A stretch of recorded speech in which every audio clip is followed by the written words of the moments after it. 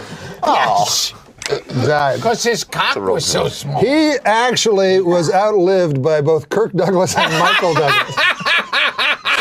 God damn it. Eric Douglas. I was going to get him a man grade. And he wanted to, I think he was in trouble for trying to sexually assault a male flight attendant once. That's all I know about Eric Douglas. What do you know about him? He was trying to mail flight It was attendant. all, just hearsay. Because much like Liberace, Yeah, he was.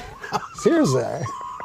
They have Eric Douglas show up in the Liberace movie. Wait, how do you know Eric Douglas? Yeah. Yes, you know him good. He wanted to be a comic. Yeah. That's how I know him. And I know he'd pop up in the news passing out on drugs. Yeah, he was a tough guy. We tried to book on this program Robert Blake, who Daniel fucked up. We could have had him. This close. What happened? Daniel talked. First of all, Robert Blake doesn't like guys in suits. And Daniel talked to him for an hour. Hey, we all have that problem. I know when I see a guy in a suit, I start running. No, not a guy in a suit, a suit. Like, a suit. A suit? Like, that means an executive. Oh. Like, he doesn't like, that was... Oh, I see. So and then what did Daniel say at the end of the interview? I'd love to say in chat, but I got to go have dinner with my wife. At Vitello. No, but not as a joke. Like, I don't know if he meant it as that. Like, I don't think he meant. This is a great story so far. And the other guy we tried to get was Jan Michael Vincent, and then he's like, no, he's dead. Well, it turns out he's not dead. Turns out he's not dead. He's a loyal watcher of the show. I don't know about that. It's somewhere in between. Yeah. He's not dead. Was he Alias Smith? No, Peter Duell was Alias Smith. I don't know. Did he die young? No, Peter Duell killed himself. He did? Yeah, he was Alias Smith and Jones. A guy you worked with killed himself, stabbed himself in the snow of Connecticut. Yes, Charles Rocket. Yeah, did that shock you? Yeah, that was. Or was that expected? Yeah, no. See, I'm always the last person to realize. Yeah. But that was an odd suicide. Most people... I don't think anyone would ever expect someone to stab themselves repeatedly. Like, if you were to choose a suicide, you'd mull it over. You would not naked in the snow. No. That was one. That's a guy, number one, really does want to kill himself. Yeah. And wants to kill himself in the most painful way possible. Jesus. It's not like, to me, it's almost like a mental problem. Or he has issues. Well, it's like Owen Wilson. They said cut his wrist. Yeah. And 2 months later, he's back in the films. He's walking in Hawaii with some model afterwards, and they zoom in for a close-up in the tabloids. And maybe you could see kind of like it looks like a pimple, and you go, well, or it could have been a fold in the skin, and you go, oh, well, I guess that's. Would you commit suicide by after Catherine this show? Zeta-Jones? Oh, yes, I would. If I wanted to kill myself, I'd eat Catherine Zeta-Jones' twat. Yeah, I sunk. Goodbye. Get him out. And they're trying to get you out with the jaws of life. Jaws of life? At the jaws of life. Are we going to commercial? Daniel says we're going to commercial. We gotta take a break. We'll be back with the ever funny Adam Egan. Dollar Shave has made me so much happier about shaving. It's a cool brand, and they send you these quality razors right to your door every month. So you don't have to think about it. You don't have to wait in line, and then some weird-looking guy bring you to the bag and open up a thing, and and then you get it, and it doesn't really fit into your thing because you got the wrong one for your razor. You know what I'm talking about. Shaving has become such a mess, but now with Dollar Shave Club, no more hassles. It saves me time, and time is money, and it saves me money, and money is money. And the razors are fantastic. I got to tell you, I want you to go try this, all right? Go to dollarshave.com/Norm. You will get a free sample also of Dr. Carvey's Easy Shave Butter. Don't eat it. It is awesome, and it is free with your first shipment. Also makes the perfect Father's Day gift. Dollar Shave Club. Something that an old man can actually use. Support this show. Go to dollarshaveclub.com/Norm. Again, dollarshaveclub.com/Norm. Aflac Duck. Yes. Did you lose a lot of money? No. In future, no. It was $5 a commercial. That's more than we got for the man. I bet that was a lot of fucking money. Because it was set, right? You didn't have, would you go in and just do a whole year's in one? No, they'd have me come in each time to do new ones. Oh, they would. And then they wound up firing me, getting a new guy to imitate my voice for less money, thus bringing closure to a horrible tragedy. One time I did, you ever hear the Dr. Dolittle movie? Oh, yes, I was in that. You were in the it. first one. Yeah, what were you, a crow? Something. I was the dog who, the obsessive-compulsive dog. Oh, I was a dog also, so we may have done a scene together. Yes. I was also a dog.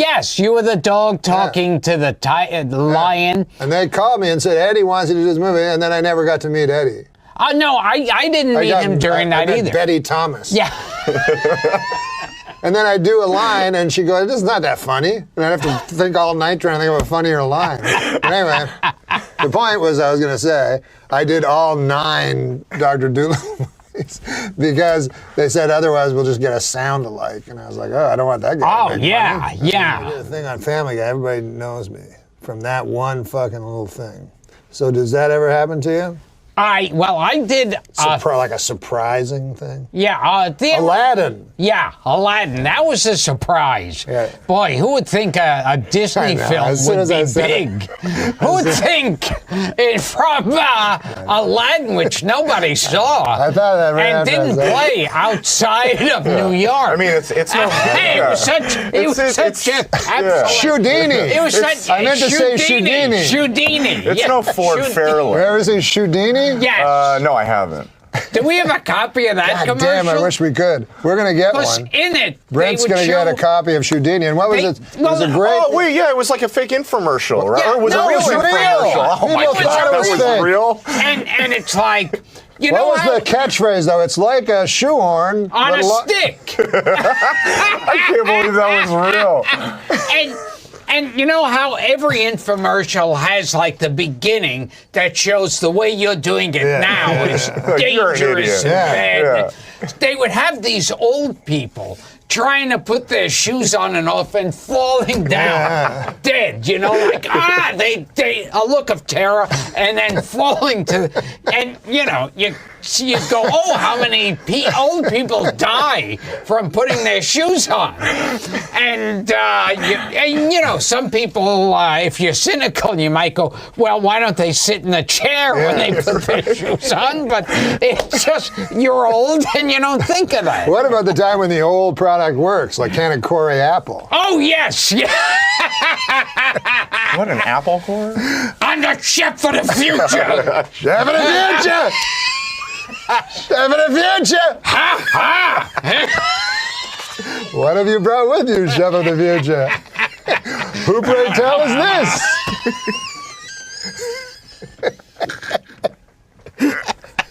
Canacori apple, Chef of the future.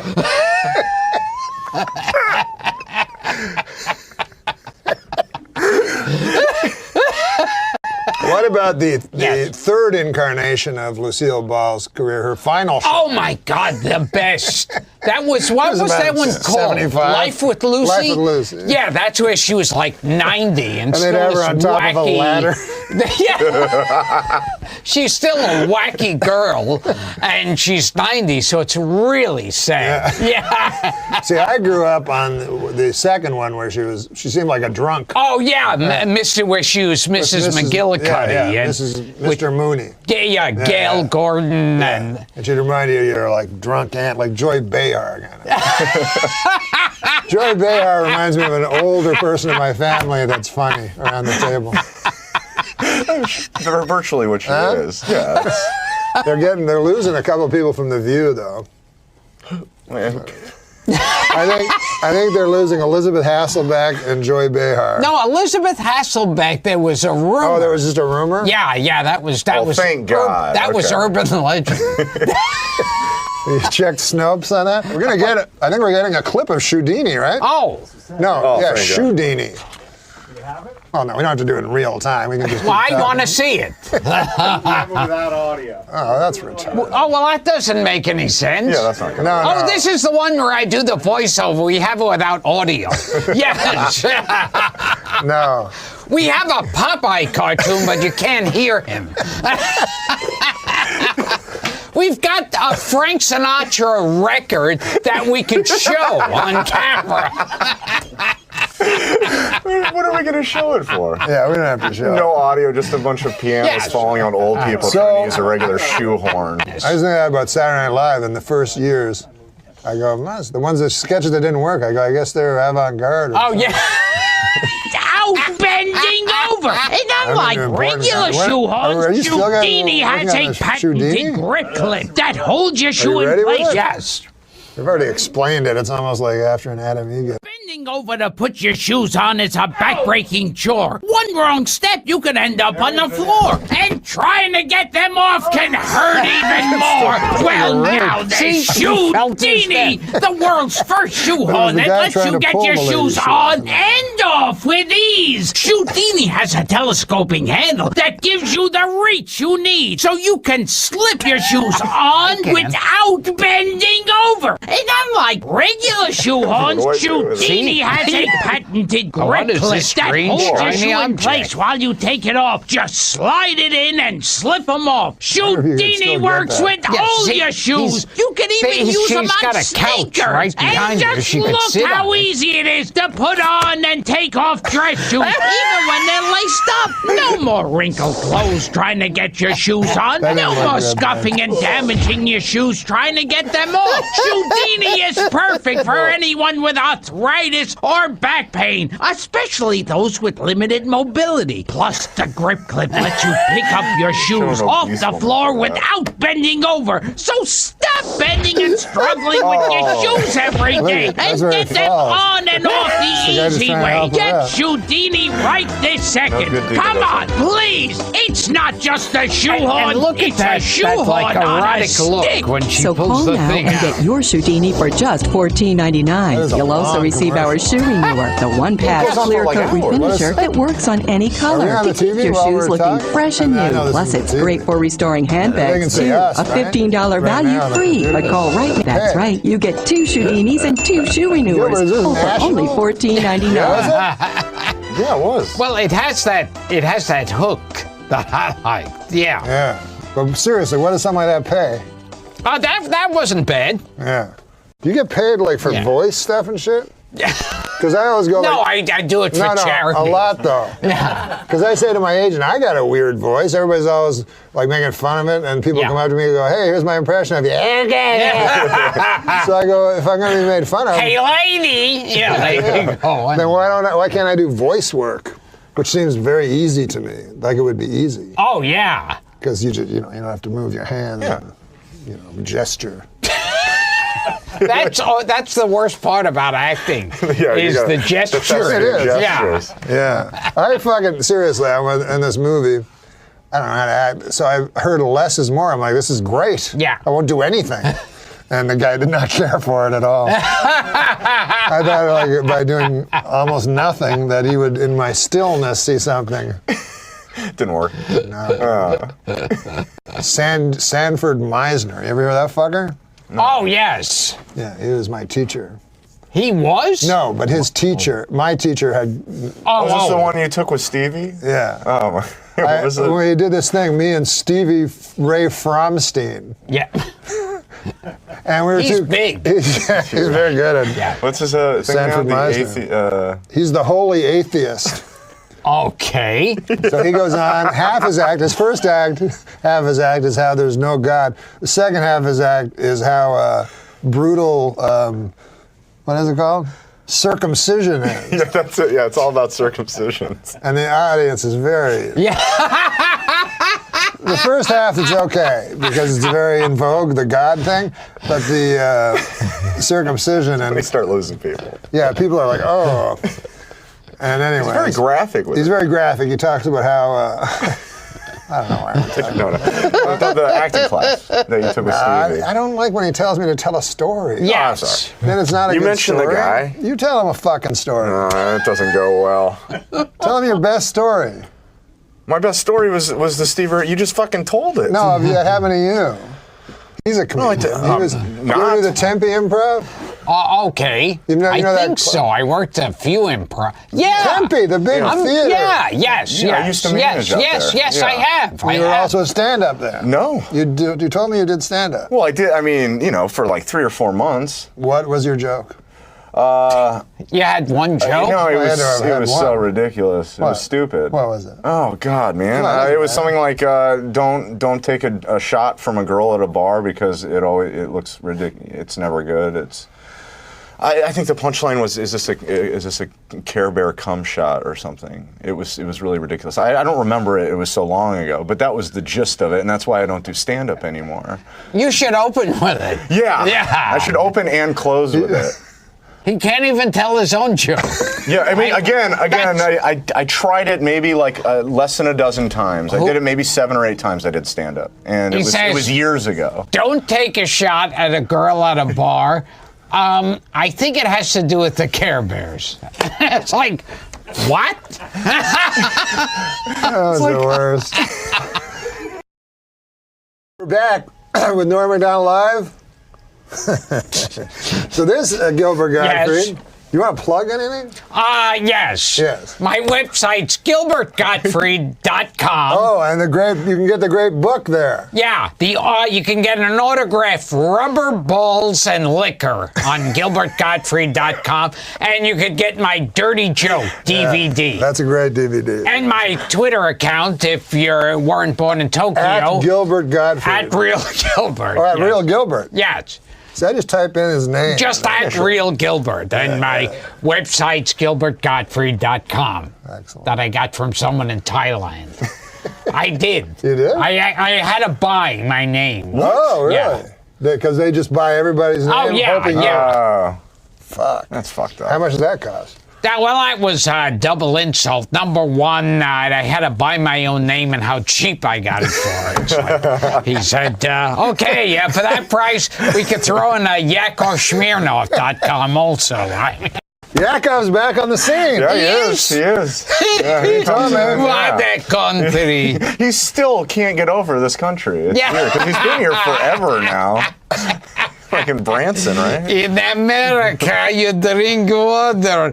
In Russia, the water drink you. What a country. In America, you put on jacket. In Russia, jacket puts on you. It's uncanny. That's it for an hour. In America, you brush your teeth. In Russia, the teeth brush you. What a country. He had a television show. You were not on that show. No. But in America, you go on TV. In Russia, TV goes on you. That's pretty much it. That's it. Bizarre. Now we're going. This is a section where we do jokes. Yeah. And you don't have to think of them. They're written on blue cards. For the first time in the show. Yeah, the first time in the show. We do jokes. We stop our Mark Maron-like grilling of your personal life. Be a Mark Maron. I don't have a Mark Maron. Mark Maron gets it a lot, like anything you say. I get it. Yeah. Were you jealous of him? Okay, so here's a joke. This seems like a Gilbert Gottfried joke. Okay.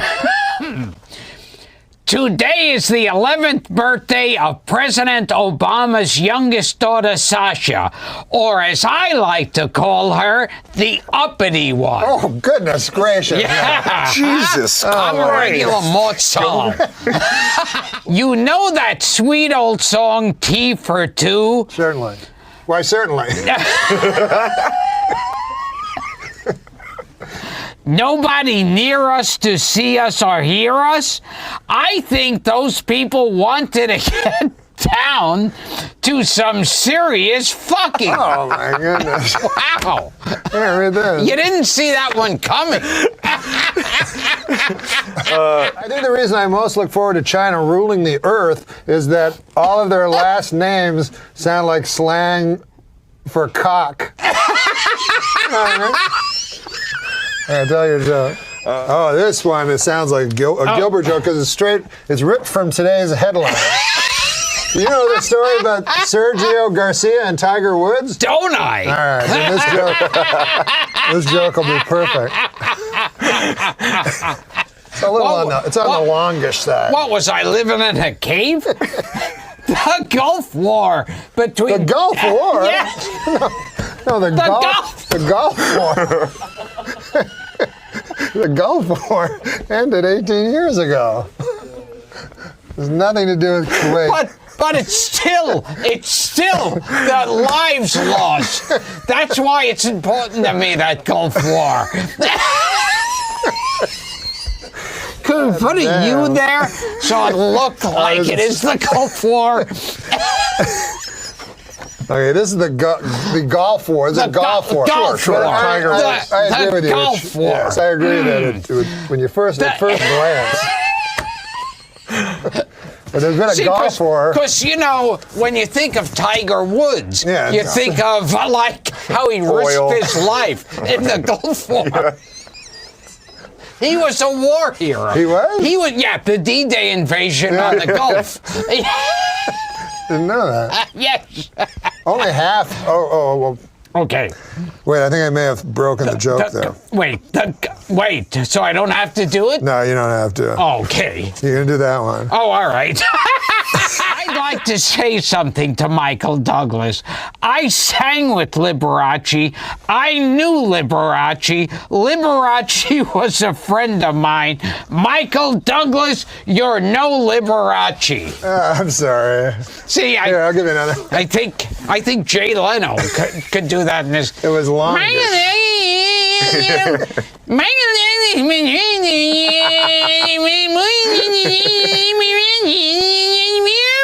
But what do you make of what do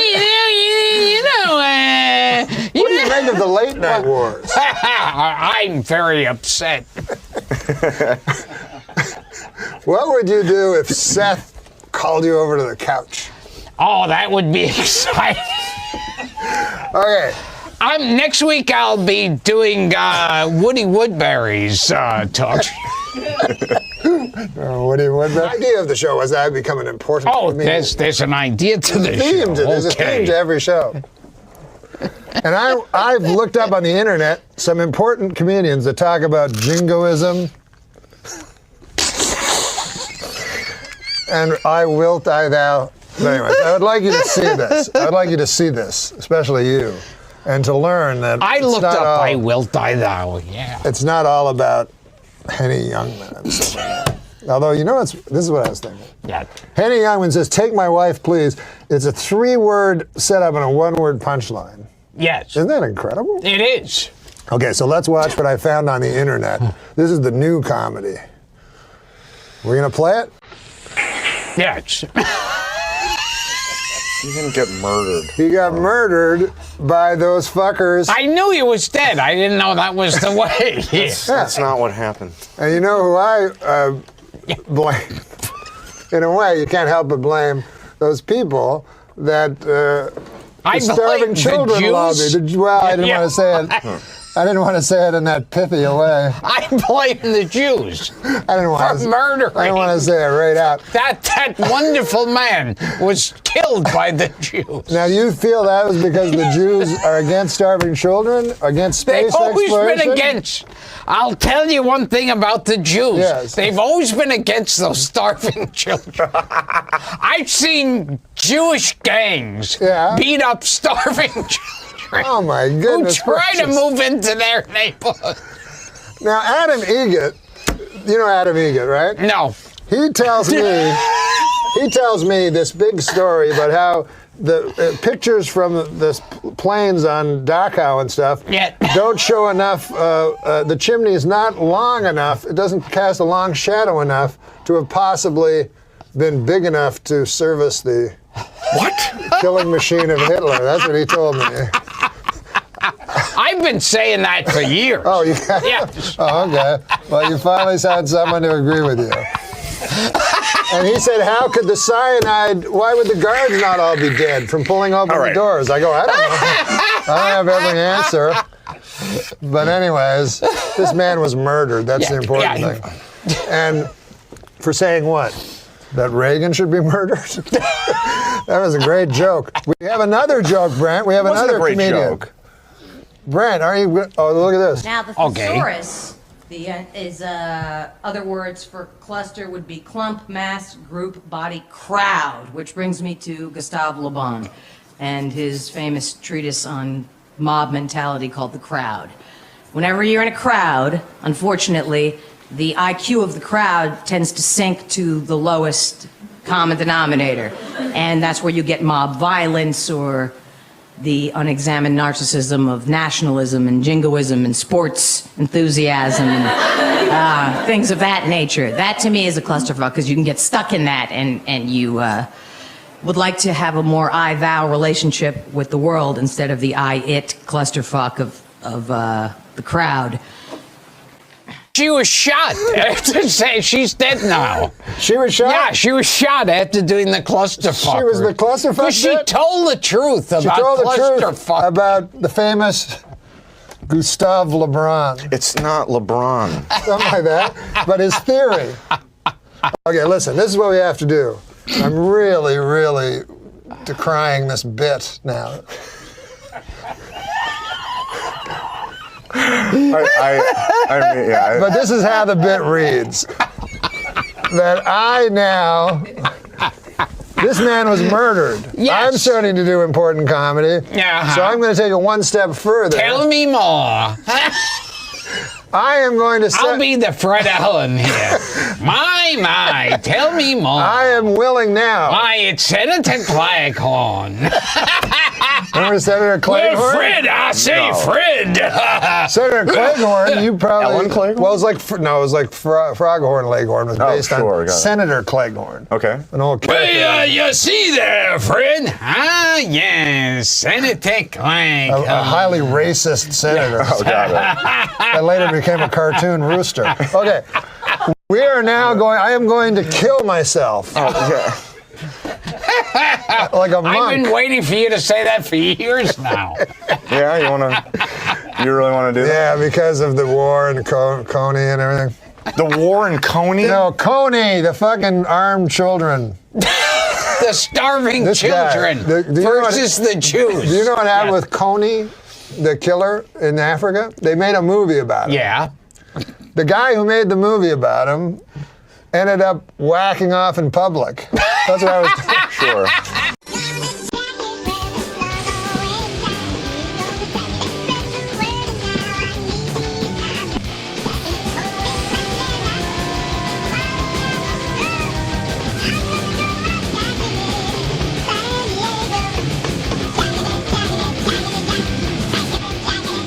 All support for killing Coney vanished because he had to say you were on this guy's side. So the movie maker... So anyways... Oh, God. Alfred Hitchcock used to jerk off in person, yeah. What? What? Was that in the movie? He'd just sit out in the park and jerk off. I did Cecil B. DeMille. Martin Scorsese, I saw whacking off in front of the... It seems like Cecil B. DeMille played himself in a movie. Yes. You know that? No. He doesn't know anything before his time. Like you'll go, Abraham Lincoln. He goes, well, how old do you think I am? Like he's so trapped in his own. Okay. No, I know. Anyways, I have to kill myself. Are you sure you want to do that? No. Could you hurry up? I know. He's going to kill myself. I have to kill myself. Are you sure you want to do that? No. Could you hurry up? I know. I don't want to get wet though, but I have this can of gasoline. It's actually full of water. There's no way you could be any less committed. Oh, to see, doing you just killed the tension. I know. In a bit.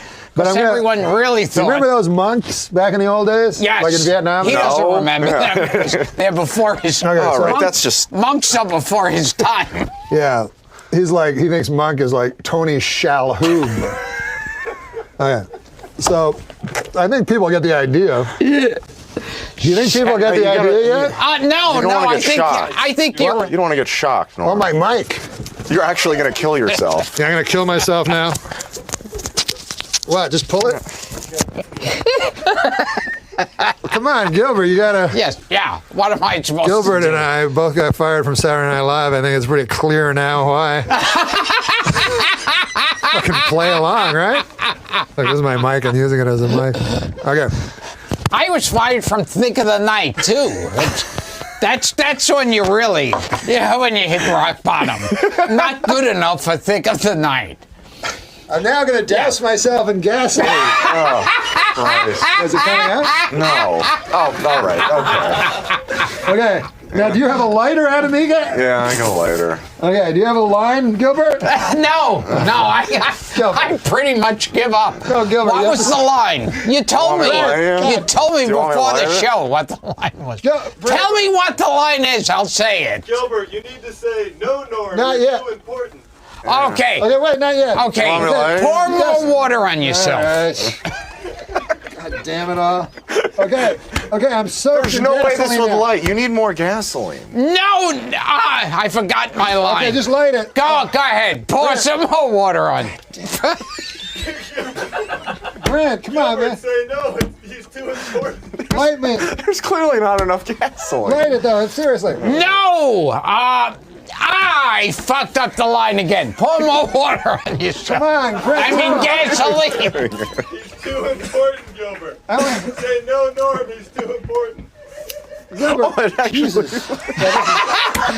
Gilbert Jesus. I think this is what... Gilbert Jesus. Everyone free. Holy gasoline! Will this be Norm's last laugh? Will the dynamic duo go up in smoke? Who will eat this plate of sandwiches? Tune in next week for the shocking answers. Same bat time, same bat channel. One hint, the most horrendous is yet to come. If you enjoyed the show tonight, why not tell a friend, huh? Make sure to subscribe below. And in a related story, this week marked the 5,000th performance of the Broadway musical Cats. It also marked the 5,000th time a guy turned to his wife and said, "What the hell is this?"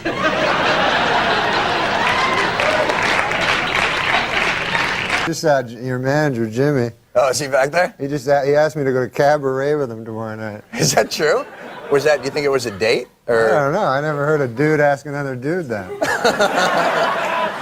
So what'd you say? I said no. I only went to one musical. I went to Cats. You remember that one? With the cats. Yeah. Yeah, they dress up. They actually are dressed. It's cats. It's actual cats. Yeah. I know. I was stunned. And I say, there's a dude working there. I say, good God, man, that's about actual cats, right? So the guy goes, well, what the hell you expect? It says cats. And I go, I don't know. I thought it was like a symbolism. You know what I mean? Yeah, sure, right. I mean, if you went to like Dog Day Afternoon and there's a bunch of dogs in the afternoon, you'd want your money back. Literal, exactly, yeah. Don't have to sweat it, you're a Cobra boy. All right, so, let's see. What the hell was that? What was what? You just sang. Oh, yeah, I did, didn't I? 'Cause we're the Cobras, so you better look out.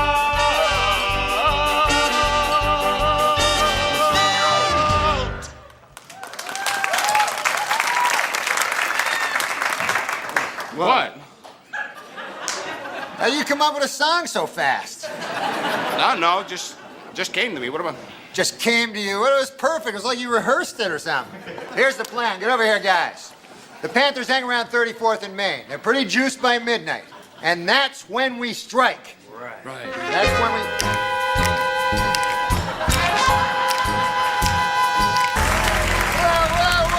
Whoa. What the hell is this? What are you doing?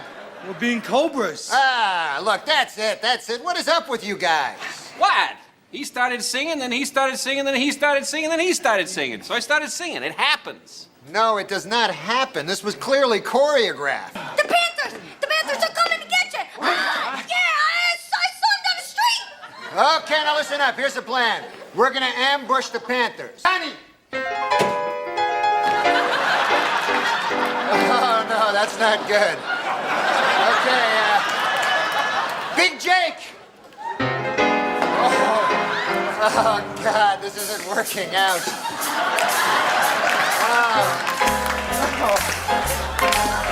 Cobras! Cobras! Panthers! Cobras! Panthers! Cobras! Panthers! Cobras! Paradise with your body, I don't wanna share. We're making dynamite, explosive love intentions building in the air. I saw a wonderful play. A guy went on a trapeze over the audience. This was at the height of the AIDS epidemic, and he cut himself. His blood, his AIDS, his AIDS-filled blood went all over the audience. We never cheered because we were afraid to be politically incorrect. So instead, we contract AIDS. But wait, you were at the show? Yeah. You're being sprayed with AIDS blood? It was a private. I don't think. I mean, there may have been cameras there, but I don't think it's going to be repeated or anything. But it was part of the Netflix Comedy Festival. Mm-hmm. And they asked me to host this thing for Norm MacDonald, and a bunch of people spoke. And I'd like to start by telling you the very last words that Norm MacDonald spoke on this earth. He said, "When I go, they damn sure they have a memorial for me. See to it that it's part of a much larger festival promoting a streaming service. Make sure you arrange it hastily and have it early in the morning. Now, damn it, make certain that many of the tributes are on videotape and that Rob Schneider is featured prominently. And finally, hold it in a theater in some part of Hollywood frequented by male prostitutes. Norm, we heard you, and we are here." And everyone was saying really great stuff, and a lot of people were funny. But man, Kevin Ewan had the greatest line, because a lot of us were talking about how brave Norm was, and he really was. He was fearless as a comedian. Yeah. And then Kevin Ewan gets up and he says, he's saying very funny things, and he just says, a lot of people up here are talking about how Norm MacDonald was brave in his comedy. I think of it more as a lack of judgment. I was just like, oh my God. Hey, the great Kevin Nealon was on the show. Who's funnier than Kevin? I can't think of anyone. Well, Nick Swardson. Well, I don't know. I love Kevin. No, Kevin's Kevin's the best. been around forever. Oh, he's hilarious. He's I kind of love a hero Kevin. of Nick. Norm had that gear of not caring or wanting, like he would walk rooms. I know Larry Bubbles Brown, a friend of mine from up north. Norm worked a bit, and he could clear the room. San Jose Improv, like at least 300 people slowly walked out. So it's bravery or whatever. I worked with him at the Comedy Store once. It was just one of those nights. Bill Burr was there. It was just he just said the word cock like 200 times. Right. This guy's got a cock, right? And a cock. He just knew how funny it was to say that over and over and over. So, of course, the comedians love that kind of comedian. We're all dying. Right. But the audience kind of, where do we go with this? And he just went, there's only one Norm. I need your love.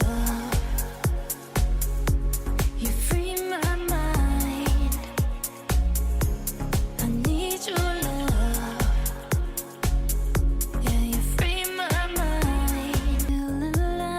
I saw you on Conan once, and you did say, you said crack whore and midget several times. Yeah. So then I did do a thing, full confession. I did Norm MacDonald as an alarm clock. And it was like, this is what I wake up. Hey, wake up there. There's a crack whore and a midget in your bed. So I just thought that was really funny, right? What about the other? Today there was a story about, like, you know, Dave Chappelle released a special on Netflix today. Oh, he did today? And, Yeah. And there's a joke in there where he says that it was okay what Kevin Spacey did to Anthony Rapp because Anthony Rapp grew up to be gay anyway. And he went on to say it's actually not okay, but he's taking some heat for it. Do you think it's right or wrong or for him to say something like that? Do you think it's okay to say? Or what do you think? I think Chappelle's the greatest comedian. If women are actually equal to men, then there would be no WNBA, would there? You would just be good enough to play in the NBA with us. Or, here's another idea that's going to be very controversial. You could shut the fuck up.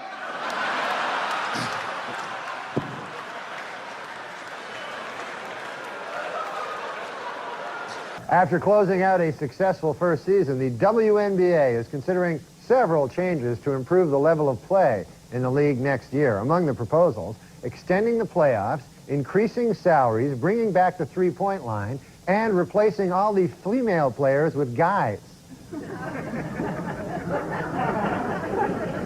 The WNBA officials expanded to 10 teams this week, adding franchises in Detroit and Washington, D.C.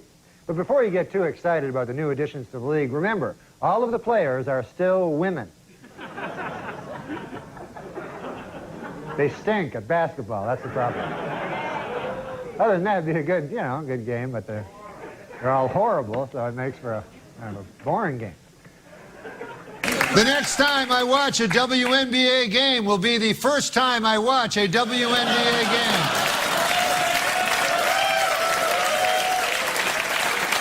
I know more than half the people in this room have been molested in their lives. But it wasn't no goddamn Michael Jackson, was it? This kid got his dick sucked by the king of pop. You know how good it must have felt to go to school the next day after that shit? Hey, Billy, how was the weekend? How was my weekend? Michael Jackson sucked my dick. And that was my first sexual experience. If I'm starting here, then sky's the limit. Yeah. I mean, even like you say, your unwanted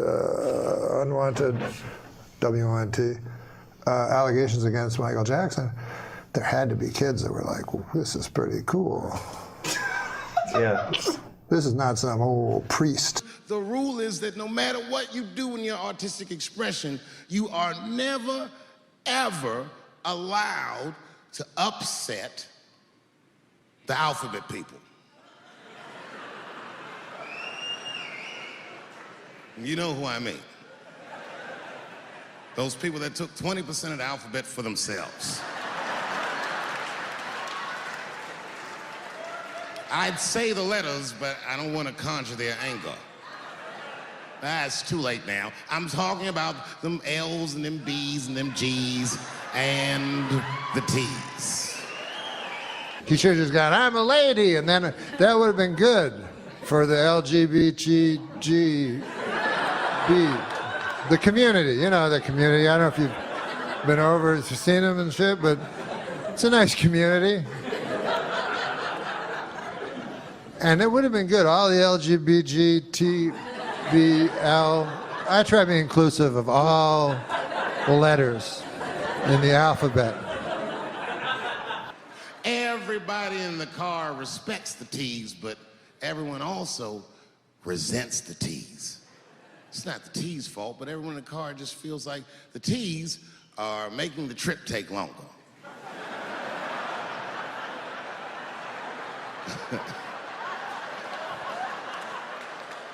I'm saying, do you think any of them go, I wonder if those, do you ever think at the meetings they go,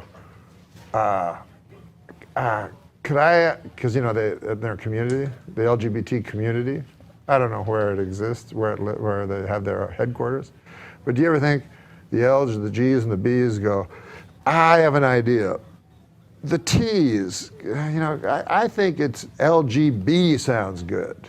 And then somebody else will go, somebody with a hat that looked like Carmen Miranda's would go, no, I like LGBT.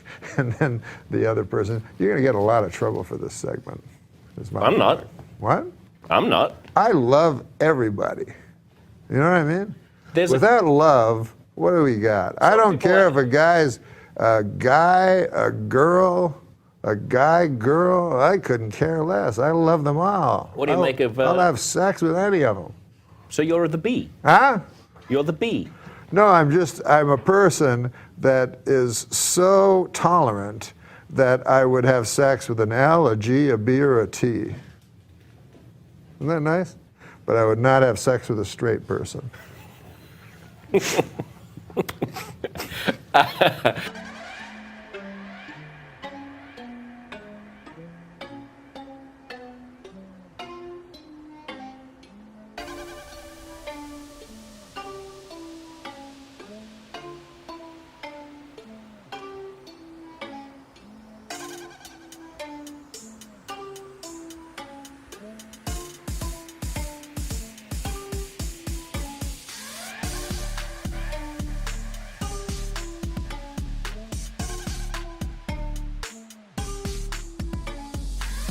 When you know your own name, you see it in popular culture used, you know, and Norm is always like, I noticed this ever since I was a kid. When I was very young, there was a show called Peyton Place with Ryan O'Neal as a sexy brother. Norm is, you know, deeply closeted man. You don't know I'm a secret homosexual, do you? No, I saw that, actually. A deeply, according to you, a deeply closeted homosexual is what you said. Do you remember? Yes, I do. I can't believe you. Well, I guess the biggest thing that nobody knows about me is I'm a deeply closeted gay man. What? I mean, that's, you're a gay man? I'm not gay. I said I'm deeply closeted. I'm as straight as an arrow. So you're a gay man who won't admit it? No. Do you know what deeply closeted means? Yeah. It means a man who will not acknowledge that he's gay. Yes. So I'm telling you, I'm not gay.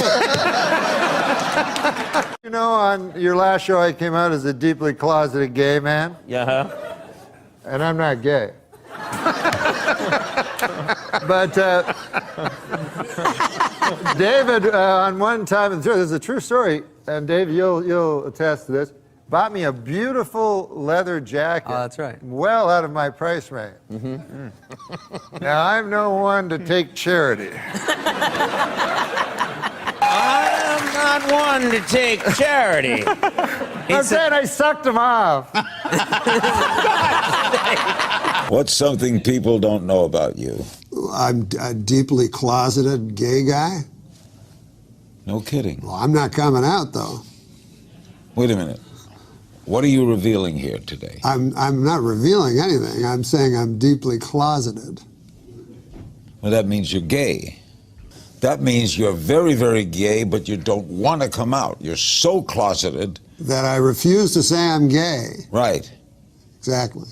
But doesn't that mean you're gay? Hey, easy, buddy.